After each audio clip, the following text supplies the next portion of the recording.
ku soo dhawaada daawadayaal muuqaalkan oo aynu ku eegaynaa wejiga qarsoon ee Marish iyo Jack. Saacadihii aynu soo dhaafnay waxaa si weyn la iskula dhexmarayay muuqaalo dagaal oo dhexmaray Marish iyo Jack oo baraha bulshada la wareejinayo. Marish markay Afrika joogtay qosolkan saan u baxayo ma iska keen ayuu ahaa. Bal ugu horeyn inta aynu u gudagalin muuqaalkeena wax yar ila daawo muuqaalkan kadib ayaynu u gudagali doonaa faahfaahinta muuqaalkeena maanta. ونحن تكسحوانا نحن مالما هو دبل ديك جواب كينا بعد طابلاده تونمي وحس هاي وحا maxaa ka qaldanaaday ninka oo kula kaftumo yahay war waxaas kaftama ninka oo daba dhig hadaad rabtid qof inaad ogaatid waxa calooshiisa ku jira dhageyso marka waxa naqsan yahay waa marka kaliya runta sheegayo waa sax daawade waxaad aragtay muuqaalo dagaal oo baraha bulshada la wareejinayo maalmahan balse miyeedan hore u ogeen in muuqaaladan ay ku jireen social media maxaa u tahriibsaa waay yani kanada ay joogaan iska tahriib way kada tahriib 24 saacadood waxa uu ka hormarin jiray farxadiisa teeda waxa uu ugu jeclaa dunida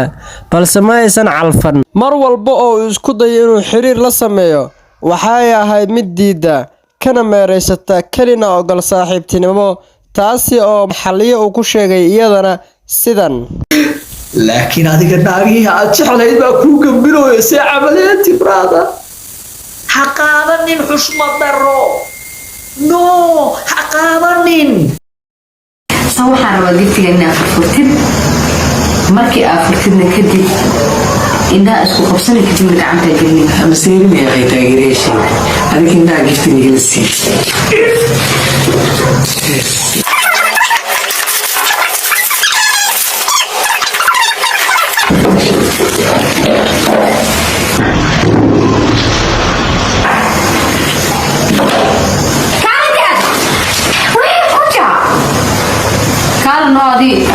muuqaalkaasi waa mid kale oo ka mid ah wejiga dhabta ah ee Marish iyo qurux ku dhiglo markay wada joogaan ka hor kaamirada balse kaamirada oo sidan looga hor qoslayo ayay u maleeyeen bulsho badan oo Soomaaliyeed inay ka tahay dhab ayna si weyn isku jecel yihiin walow qurux ku dhiglo dhankiisa uu jacayl ka socday balse Marish oo Kanada tagtay ay ka diiday arrinkaasi inuu la soo galo iyo waxyaabo la mid ah heer ay gaartay in ay qosolkiisa ka xaraaqdo bal waagi hore yaa ka qoslina jiray iyadoo afkeeda ku sheegayso bal ila daawo yaa ka qosliya inta badan wallahi Tom and Jerry يعني مايا Tom and Jerry ما waxa igu qosliyo wiil aad daawado inta badan صح waxyaalihiisa u soo dhigay TikTok aan ku arko kala daawado si fiican wiilkaas markaan daawado aan ku qosla waxa la dhahay check yes kaas ah okay qurux ku dhigli soo qurux ku dhigla inta badan ka qosliya adiga kaas ay qosliyo maya dabeecada marar badan oo ku arkay marka qof hadal caadi ka wada hadlaysaan like qosolka oo macnaha ku fadhin ma fiicna iska istaaji bas goonihiisa waxa leedahay one day karada bay imaan doona sorry laakiin ma rabin inaan sheego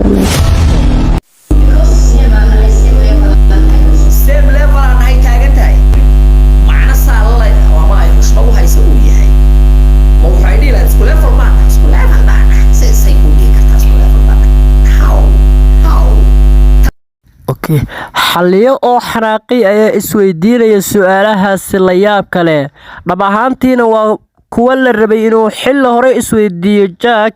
oo ah xilligii ay live-ka ku wada jireen balse sida uu sheegay ninku waa mid ay ku tagtay daanyeernimada